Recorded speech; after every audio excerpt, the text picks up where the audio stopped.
DevOps training. In this training, we're going to look at what is DevOps, the DevOps lifecycle, DevOps tools, talk a little bit about version control, and then we'll get into CI and CD, that's continuous integration and continuous delivery, and then we'll follow on with configuration management, containerization, and finally finishing up there with monitoring. So let's go ahead and dive right in with a definition of DevOps. So what is DevOps really? Well, DevOps largely is a cultural shift. It's an organization-wide cultural shift towards delivering business value to the end customer. Now, this means that development and operations both have to work together. Now, because DevOps is a clipped compound, which includes only development and operations, it might seem like DevOps is just for developers and operations staff. But the reality is, if we were to include everything that DevOps really contained, DevOps containing development and operations, obviously, but also quality assessment, security, configuration management,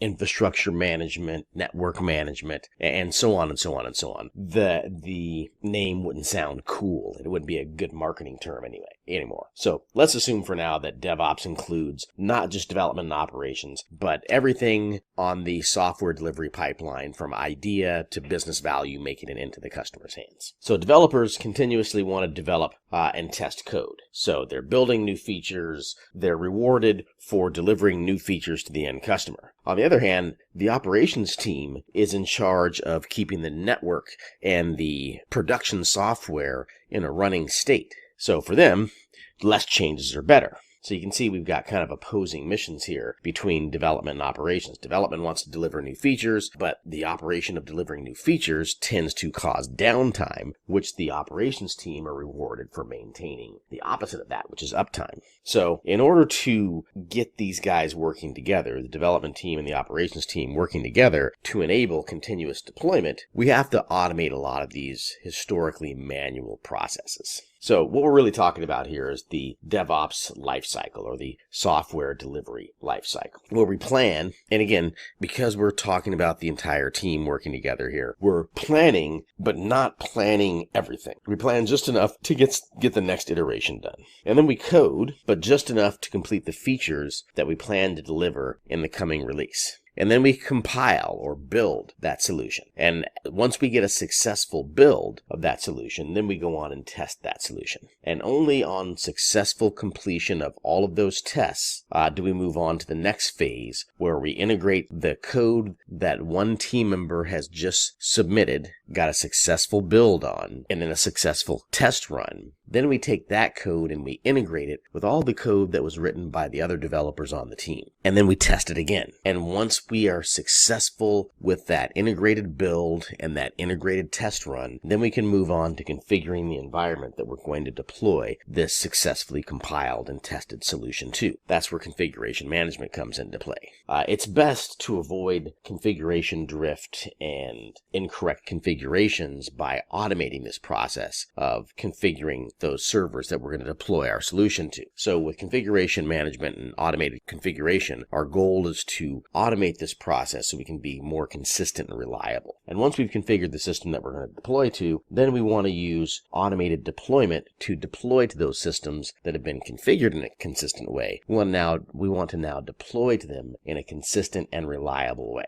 And finally, once those solutions are deployed successfully into our stable, consistently configured environment, we want to monitor the ongoing use of those solutions to make sure that users are getting the features and the performance that they expect from the solution that we've delivered. So let's start at the beginning. Let's say we want to build a website for a company. We might have a customer that comes to us and says, hey, I want to build a new website for my organization. And we might respond, you can use DevOps tools and techniques to build your website and streamline your delivery process. Hey, that sounds like a great idea. Let's do it. So let me hire some developers, testers, and operations guys who can develop and test and maintain the website. And then after gathering all the requirements, the developers can start building the code for the website and store each version of that code in a source code repository. Now, for now, we'll call it GitHub. We'll say we're using GitHub. So we've got a couple of developers, and then we've got our GitHub repository to store all of our solution artifacts. So at this point, we've done a little bit of the planning. We've collected some requirements for our customer. We've started on the coding. We've stored some of the code in our local Git repository. Or maybe we're using the Microsoft stack, and we might be using the tool formerly known as Team Foundation Services. It's now called Azure DevOps. But as far as source control, uses the same foundations as Git. So we get our code into version control. So we might have multiple files that the developers have created. Developers are working on file 1, file 2, file 3, and they check those files into the GitHub repository as version 1. Another team of developers might be working on different features that might impact those same files. So they're working on file 3, but have made a couple versions of it, a couple of iterations to it. So they're on file 3.3, while team 1 is only on file 3. As we merge those different branches of changes together, we create version 2 of the solution. But if anything goes wrong anywhere along the way, we have kept those branches of changes separate, so one will not affect the other. This is the benefit of version control and source control tools like Git and GitHub. So the basic architecture of Git here, we have a working directory. We've got a local staging area where we prepare changes that we've made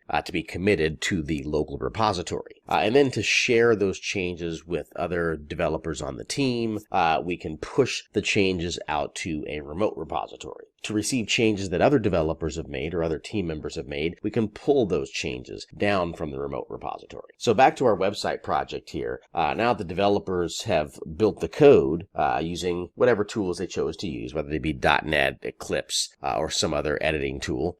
We can then take that code and make sure that that code is valid by compiling it, packaging it, and then having the code verified by our quality assurance team. Now, in order for other team members to access this code, it's best if it's moved to that central repository, the GitHub that we were talking about earlier. So our developers write their code, they compile it, make sure it runs, and the tests all pass locally, and they can push that out to our central repository in GitHub. Now, we've talked about planning, and we've talked about testing, and we've talked about the compiling and the source code repository, but we didn't really talk about how that compiling is being done. So one of the ways that we might build Java code is by using a tool called Maven. Now, Maven is what we can use to define how our build is going to be done and automate our build process. So once we have that planning and building phase done, our solution has been tested and stored in version control, we might want to run some additional tests. For that, we need the testers. The testers are going to test the code that we built to make sure there are no errors that perhaps weren't caught by our automated testing that was part of the development process. So the testers are going to perform functional tests. They may rerun some of the unit tests created by the developers, system tests, and user acceptance tests to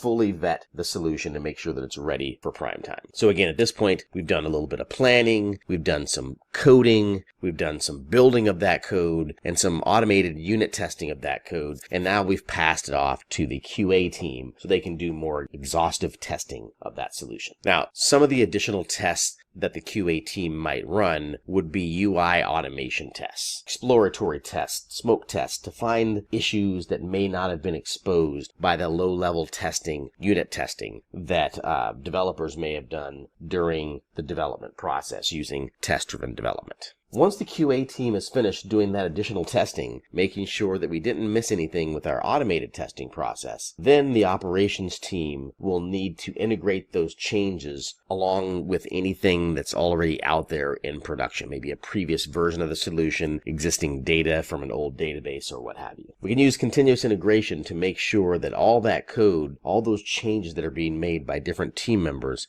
is compiled and tested and deployed together on the production servers in a consistent way. So again, we've gone from planning to developing, or coding rather, and building that code and testing that code to integrating those changes with changes that the other developers on the team have made, and finally running additional tests, and after all of our tests are passed, pushing that solution out to production servers or production-like servers as we prepare for additional tests like load and stress tests. Now this automation process of moving these resources out into the QA environment and on into the pre-production staging environments and finally off into production, there are several tools that we can use to automate this process. Some of the more common tools listed here on the slide: Jenkins, Bamboo, and Travis CI, that's continuous integration, and of course Azure DevOps, not here on the slide. So a common example of using CI and CD in Jenkins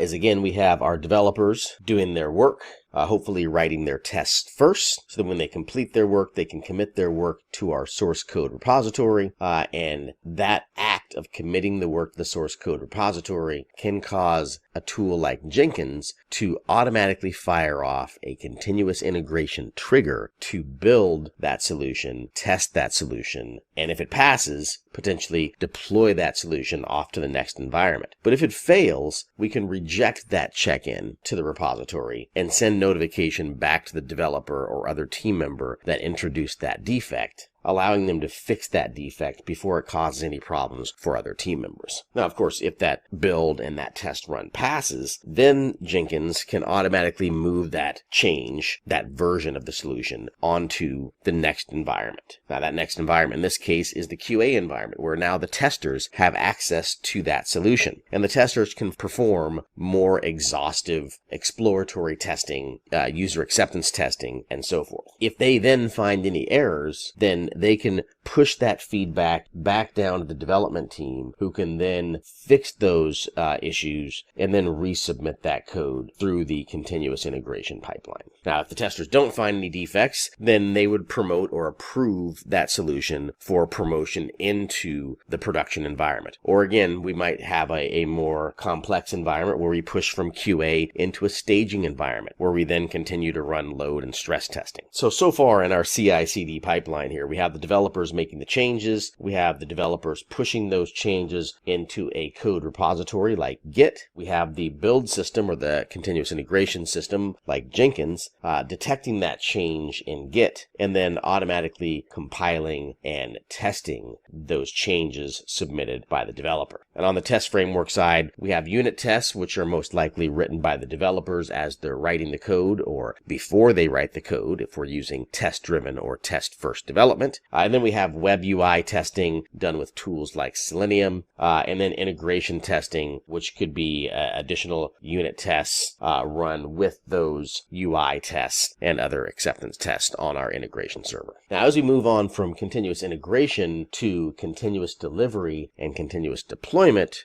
there are other tools that we can employ, like Serena and Pivotal CF, as well as Google's cloud platform, Azure, and Amazon's AWS, to assist in this automation of delivery and deployment. So a textbook definition of continuous delivery is to be ready and able to deploy any version of our solution to any supported platform at any time.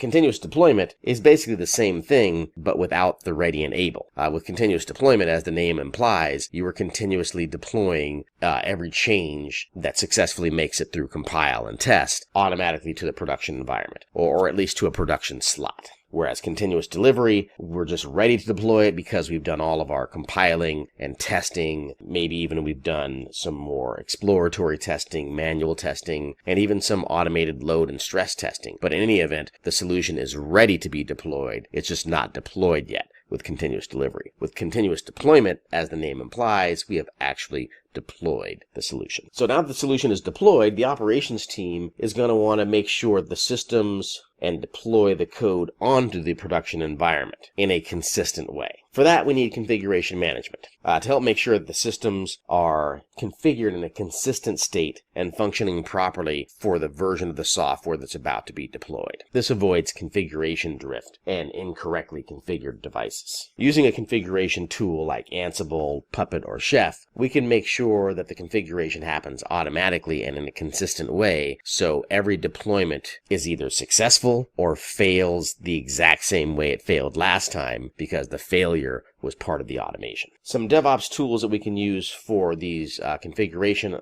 operations are Puppet, Docker, Chef, and Ansible. Now, these tools are the most common tools used for this deployment and configuration automation phase of our DevOps delivery pipeline. So again, configuration management is the process of systematically managing and handling changes to a system in a way that maintains integrity over time. How does it do that, you might ask? Well, it does that by doing the configuration in an automated and consistent way. So the same way we take our code and we compile it, we test it, and make sure that it passes those tests and compiles successfully, we can take our configuration and do that in the same automated way. And once we have a configuration automation script that works successfully, we can then take that configuration automation script, that playbook, that recipe, or what have you, and store it in the source code repository along with the rest of the solution artifacts, the code, and any documentation that we might have collected or created over time, and put it in that central source of truth, GitHub, our central repository, or whatever tool that you choose. Now we have everything either in our artifact repository, that would be the output of our build, our deployment package, or in our source code repository, which is all of our source code, documents, configuration files, and so forth. We have a central source of truth for all of the resources necessary to successfully deploy this solution. So even if we had nothing more than our source code repository,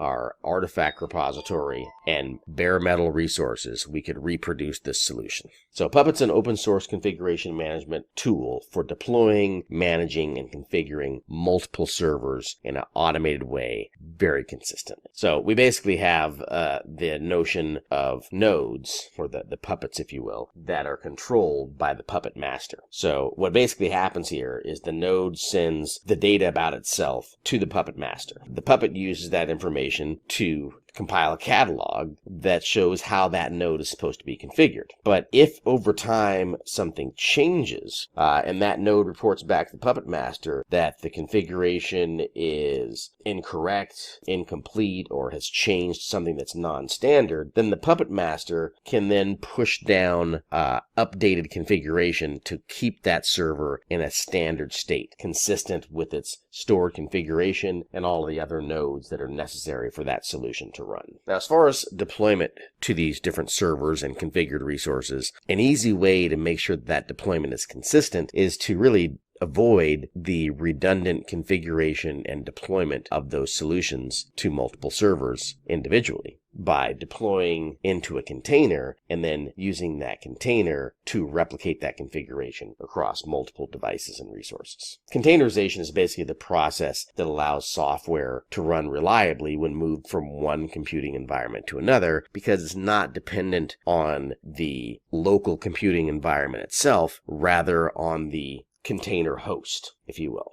Basically, a virtual machine requires that we use up a lot of resources and install a full copy of the operating system inside of that virtual machine. And that virtual machine basically needs all the same hardware that the operating system needs to run. Containers, on the other hand, live inside of that host machine and effectively are segmented from all of that hardware and requirements of having a full operating system. They're basically small containers inside of the existing operating system. So we get the same level of isolation without all the overhead requirements of having a full virtual machine with installed operating system. This allows us to easily deploy the containers without all the headaches of installing an operating system and redoing the configuration. So Docker containers are basically standard units of software that package the code and all of their dependencies so that the application runs faster and it's reliable from one computing environment to another, again, because it's not dependent on the underlying hardware or even the underlying operating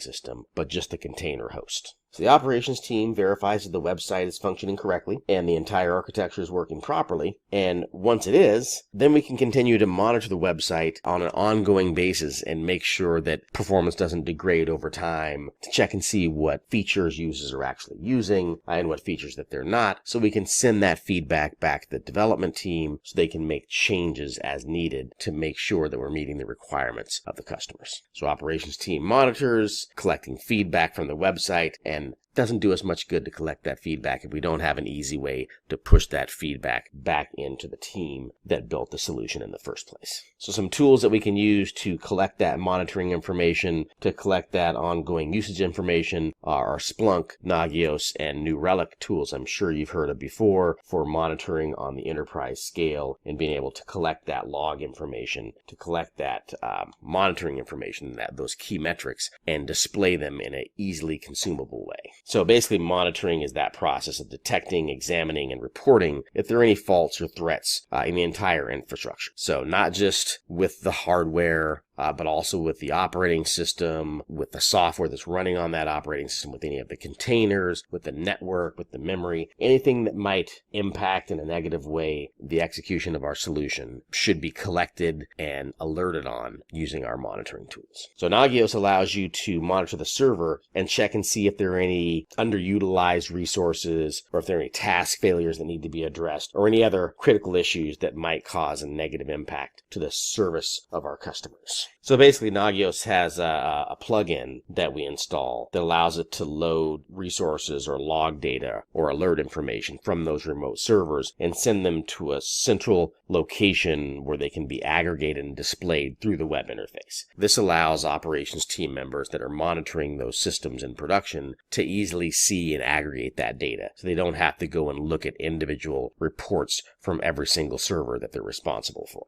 If there's a problem, then the tool will notify the admin about the status or of whatever resource is having an issue. Choose from over 300 in-demand skills and get access to 1,000 plus hours of video content for free. Visit SkillUp by Simply Learn. Click on the link in the description to know more. And in this demo, we are going to demonstrate some of the uses of the common commands in Git. So we're going to use git version to check our Git version. We'll use git help to list some of the help commands there. And then we'll use git commit, git add, git init, and git status to manage a basic Git repository. So let's go ahead and get started. You can see I'm on my C drive in a Git repos folder here. So I'm just going to right click and say git bash here. So I'm going to open a bash command prompt here, and we'll increase the size of the font so you can see it better there. And here we'll start with just git version. You can see I'm running git version 2.21.0 for Windows. And to see what's in this folder, we'll do an ls. As you can see, the folder is empty. I do not have any repositories yet. So I'm going to do a make directory, and I'll make a directory called hello Java. See, I've got my hello Java folder now, so I will change a directory into the hello Java folder. And here we'll do a git status to see if this hello Java folder is a repository. No, it is not a repository yet because we just created it. So we're going to do a git init to initialize this repository. And you can see now at the end of the command prompt here, we have master, indicating that we are in a Git repository and we are on the master branch. So now if we run a git status, it says we are on branch master, there are no commits yet, and there is nothing to commit. So let's create a new file, and we'll create the file hello.java. You can see we have that file. Now I'm not going to bother with the Vim editor in here. I'll show you why in just a few minutes here. But I'm going to go into my hello Java folder, and I'm just going to edit this file using Notepad. And I'm just going to create a very basic class here. And my class is going to be called hello. So I'm going to create a public class hello, and my public hello class is going to have a single public static method, that's spelled static correctly, that returns no values and is called main. This method accepts a string array as the argument list. All this function is going to do is simply print something to the console. So this will print hello world to the console. So we're going to do that by doing a system.out.print line, and what we're going to print is hello world. Can't have a programming demo without at least one hello world, so there it is. So that's our class. I'm just going to save our class and close the editor here.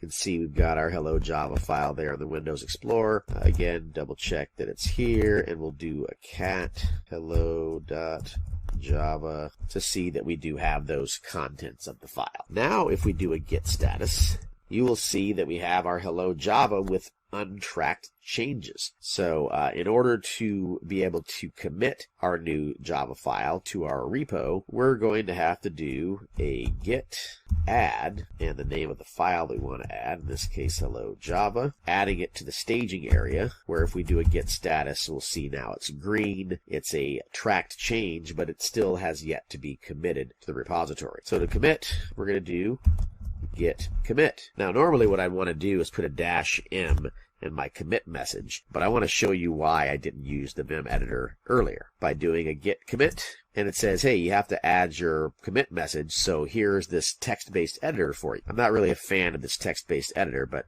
if we start typing, we get the insert command, and we can type added hello.java file. And then we have to hit escape to get out of insert mode, and then we have to type :x, enter to save and exit. In the case of creating a file, to open Notepad to create the file, or in the case of committing, to just use the -m switch and put your message right there on the commit line. We do our git status again. You can see that we now have nothing to commit because we have committed our change already. Now, the next thing that we might want to do here is to push our changes to a remote repository like GitHub. But if we try to do a git push, normally we would call that remote repo origin, and we'd want to push to the master branch. If we try to do that without first specifying where that remote branch is, it's going to give us an error message. And the error message basically says, origin does not appear to be a Git repository and could not read from the remote repository. Make sure you have correct access rights and the repository exists. Make that message a little more clear. If we delete where we were trying to go and we just do a git push, it tells us that we first need to specify a remote repository using git remote. So if we do git remote add origin, it wants then the URL to our remote repository. So to get to that, what we'll do here is we will launch a new instance of the browser, and we will go to GitHub. On GitHub here, we are going to first create a new repository. Call our new repository hello. Let's call it hello world. We'll accept all the defaults here and create our repository. And then it gives us here the URL to our repository. So I'm just going to copy the URL to the clipboard and then switch back over here to my git remote add, and I'm going to paste in the URL to that repository. Now I have a reference to my remote repository, and now we should be able to successfully commit our changes to that remote repository. But before we do that, let's take a look at the repository. You can see this repository has no files in it. It's completely empty. It says we can create a file or upload an existing file or import code from another repository. All we are going to do is complete our git push to the origin master.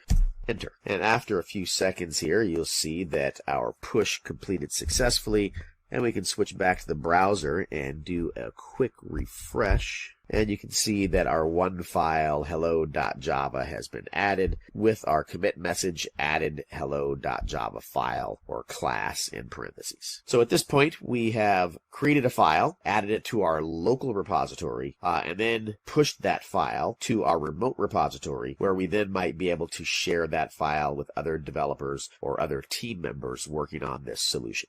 We are going to do another demo here on Jenkins. And in this demo, we are going to first create a basic Jenkins job to run a Windows batch command. And then we'll build another Jenkins job that pulls a very simple Java class from GitHub and builds that Java class and executes it as part of our Jenkins job. So first thing, let's take a quick peek at Jenkins here. And in Jenkins, a couple of key locations that you're going to want to be aware of are are the Manage Jenkins area here. And inside of Manage Jenkins, we have the area where we can do our global tool configuration. And this is where we would set up tools like Maven for compiling our solutions, the JDK for accessing Java. There's our Maven access. If we want to set up Docker containers as part of our Jenkins jobs, we'd also want to set up a reference to our Docker installation here. We're going to do a pretty basic demo, so we won't have the need for any of these tools. But if we go back to our dashboard and then back to Manage Jenkins, there's also an area here where you can manage the plugins that are installed in Jenkins. Now, here shows the updates that are available. And since I just installed Jenkins and loaded all of the updates, there are no new updates available. But if we click on the Installed tab, you can see all of the default, or rather recommended, plugins that Jenkins loaded after installation. After installation, it'll basically ask if you want to do a manual installation of just the plugins that you want, or if you want Jenkins to go ahead and install the recommended plugins. And this is what you get if you install the recommended plugins. For our purposes, in a later demo, we'll be using the Get plugin. And you can see here that's installed by default as part of that recommended setup. Okay, so we're going to start by creating a new Jenkins job. Pretty basic Jenkins job here. And we're going to call it Hello Jenkins. You can see I've done this before. We're going to set that as a freestyle project so we can build it from scratch. And in this demo, we're not going to pull anything from GitHub. We're just going to send a very simple command. And so we're going to scroll down to the build step. And we're going to add a build step called execute Windows batch command. And in this Windows batch command, we are just going to echo something to the console where we're going to say hello from the Jenkins job. And we're also going to display the date and the time that this request came in. And then we'll go ahead and save that. And now when we go and build this project, very quickly we get a success because there wasn't much to execute. And then if we click on the build there and we go look at the console output, you can see that we successfully ran this job and printed to the console, hello from the Jenkins job, Wednesday, 3/20/2019, 15:39 and 29.96 seconds. Success. So let's up the ante a little bit. Let's go back to the dashboard, and now we'll build another new project. This project, we'll call this one, yep, you guessed it, Hello GitHub. And again, we'll make it a freestyle project so we can build it from scratch. And we're going to tell it that we're getting this code that we want to build from our remote repository. So it's going to want the URL to our remote repository. Just so happens I have that open over here. We're going to get our Hello World repository here. So I'm going to grab the clone or download and copy the link to the repository. Once I have that link, I can come back over here into into Jenkins, and I can paste that link to my GitHub repository. Now, if your repository requires authentication, you'll want to go and add that credential in your Jenkins credential provider and add those additional credentials that you want to use here. I believe I've already added the credential for that GitHub account. So all we need to do now is just add our build step. And our build step in this case is again going to be a Windows command, or Windows batch command, and we're going to do Java C for the Java compiler, and we want to compile hello.java, and then we want to run using the Java runtime the hello Java class that we just created. So now we can go ahead and save, and then we can now build this job. A small delay while we compile, and the blue sphere there means that we were successful with our compile and run of this job. And if we go and look here in the console output, we can see that we compiled our Java hello, and then we executed our Java hello and got Hello World on the console. That concludes our Jenkins demo.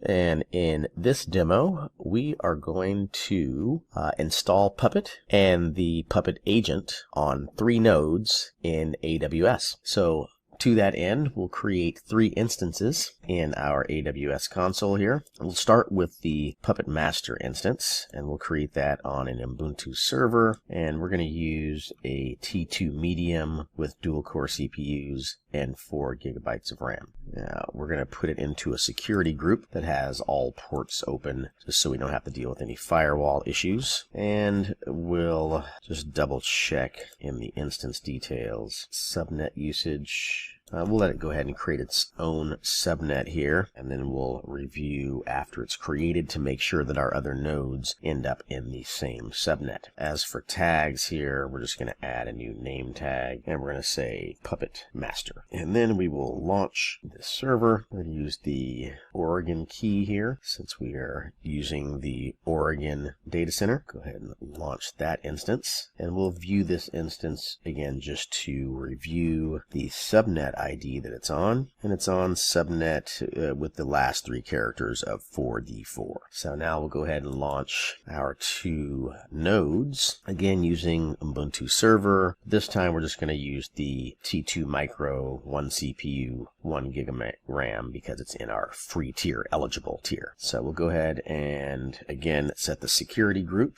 to everybody all in, review and launch, and then we'll update in the instance details the number of nodes. We're going to get 2 nodes this time, 12, 2 nodes this time, and then the subnet. Again, going to use that 4D4 subnet so that we can access the master node, and then we'll add a tag, a name tag called Puppet Nodes, and review and launch, and we'll launch those nodes again with the Oregon key, and we'll launch those instances. All right, so if you view our instances, we've got our Puppet Master, and I'm going to edit these names here and call this Puppet Nodes 1, and we'll call this one Puppet Nodes 2, just so we can keep track of which is which. Now, first things first here, we want to connect to our Puppet Master using PuTTY, and to do that, we're going to use its public IP address. And then we'll go launch PuTTY here. I've already got a setting here for Puppet Master, but we need to paste in that updated IP address. And then just to make sure that we are using the correct key, there's our Oregon key. Now we can go ahead and connect. But before I connect, I'm going to go ahead and save that. And now we have a connection to our Puppet Master. And then, now that our nodes are up, we'll connect to the public IP of our Puppet Node 1, again using PuTTY, agent connection here, paste in our proper IP address, and again just double check to make sure we're using the right certificate, and no we're not, so let's change that to our Oregon key, and again we'll save that just so we can reference it easily later. I'm going to move this window over here and then go and connect to node 2 using its public IP. And again to PuTTY, we'll use that same agent setting. We shouldn't have to double check and make sure that the certificate is correct because we just saved it, just in case anything's gone horribly wrong. Yes, we see we're using the same Oregon. I'm not going to save this one. I'll just switch the IP back and forth. Now we have a connection to our second node.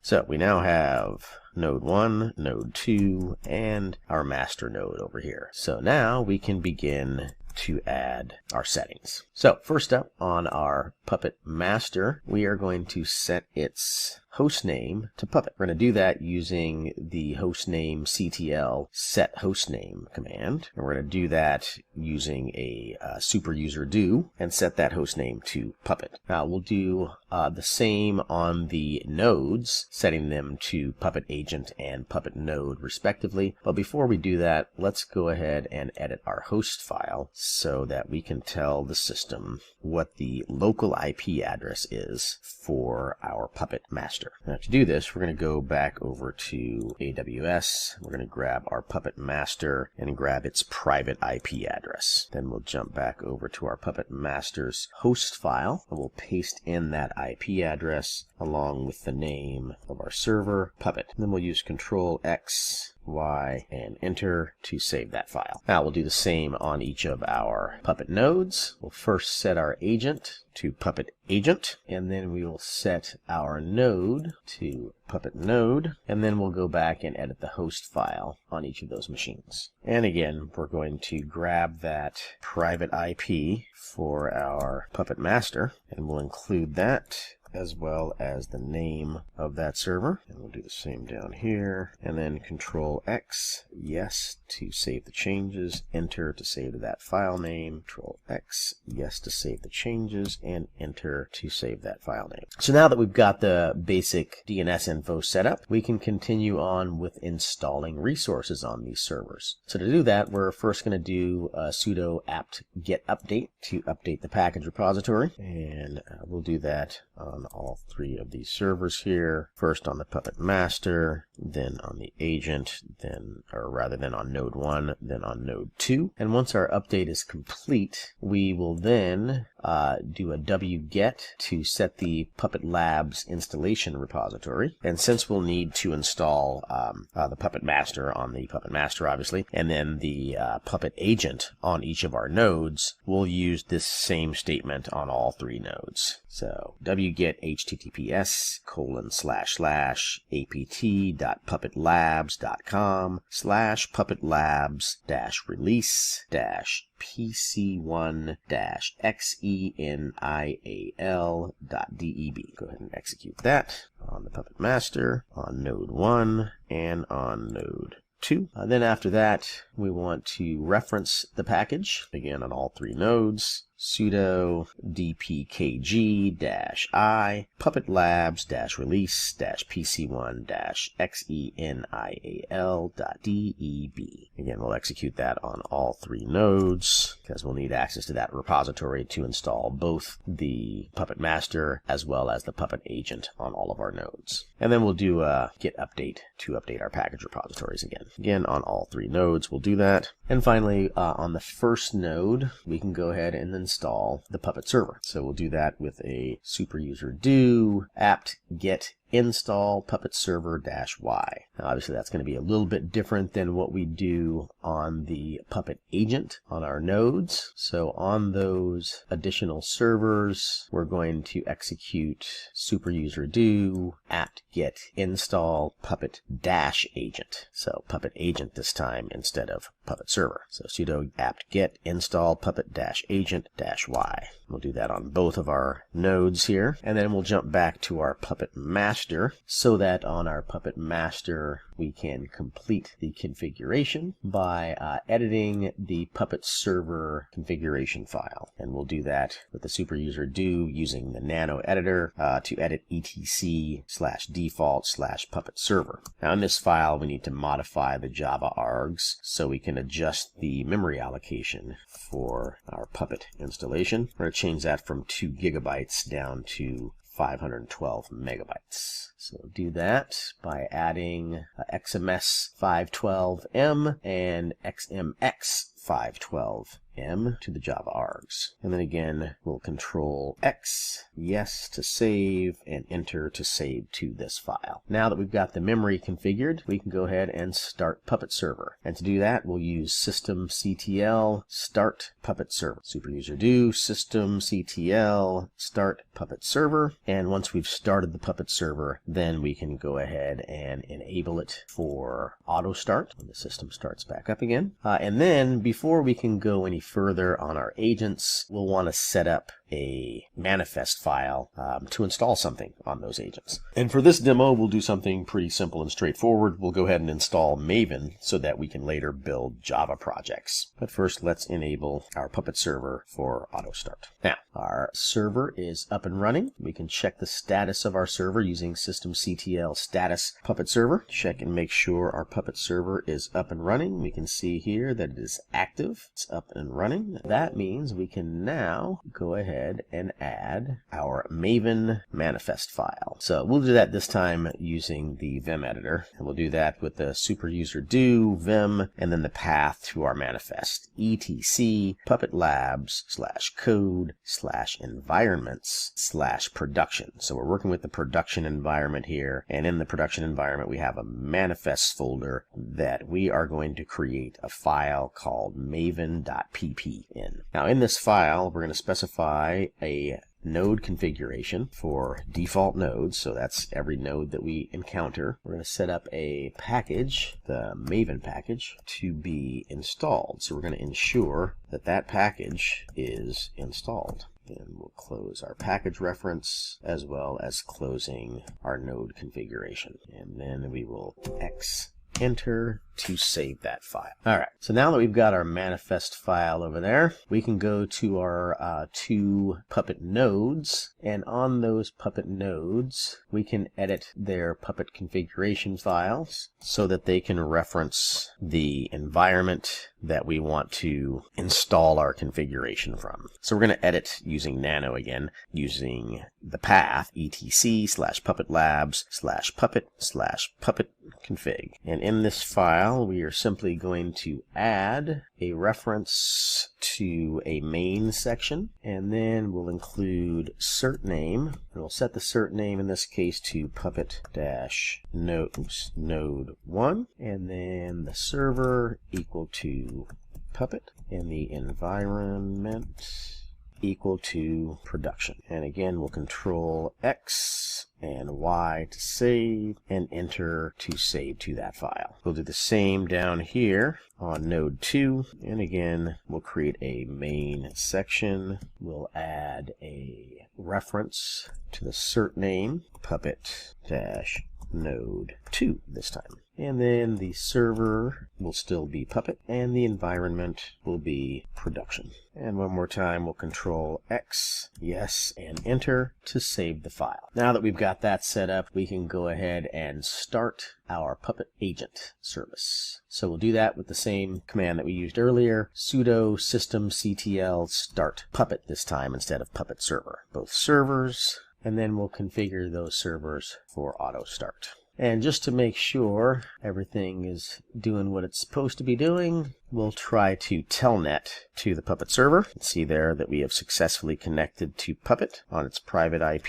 The same thing down here on node 2. Make sure node 2 is good. Also successfully connected to Puppet. So now we can go back to our Puppet server, and the act of starting the Puppet agent service on each of our nodes should have sent a certificate signing request to our Puppet master, just to make sure that we have secure communication. So let's take a look at the cert list on Puppet to see if we have a list of 2 certificates. To do that, we're going to use super user do opt puppet lab /bin and puppet cert list. This should give us a list of these cert requests that have come in, and you can see there we have one from node 1 and another from node 2. Now we could either sign these requests one at a time by adding puppet node 1 and then puppet node 2, or we can sign the requests all at once using this command, super user do /opt /puppet labs /bin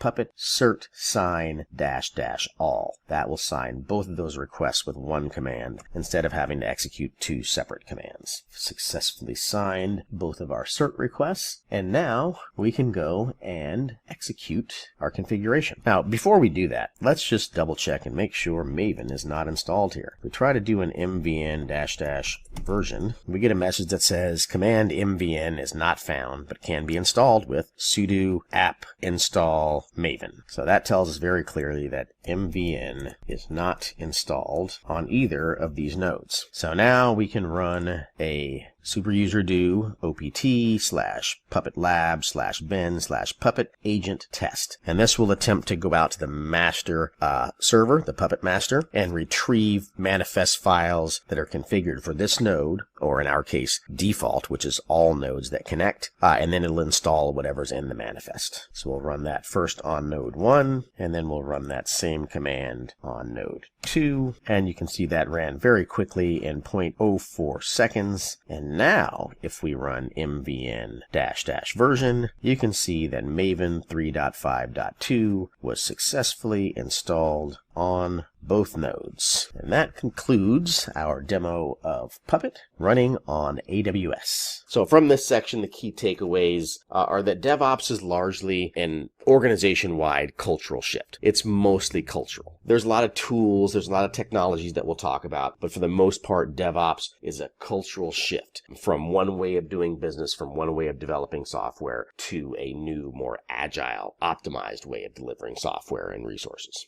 To do that, we need tools, obviously. So things like version control, we talked about Git and GitHub. And once we have some changes loaded into version control, then we also need to have some system in place that can detect those changes and then make sure that those changes haven't introduced defects by making sure that they still compile or build. And after we get a successful compile, making sure that those changes pass the tests and that automated tests that we have in place don't start failing after we've made a change. And then using those same tools, we want to make sure that we get that successfully compiled and successfully tested solution off into an environment where we can do more exhaustive testing, where the QA team can do some manual testing, some exploratory testing, or do more in-depth automated testing. And then finally, we want to move into an environment where the operations team can make sure the configuration is done correctly. We can make sure the infrastructure is in place before we begin to deploy in an automated way to those production environments. And again, with that deployment, we want to make sure that we're doing it in an automated, consistent, and reliable way. So we'd want to use an automation tool like Puppet or Chef or Ansible. Now, to simplify the deployment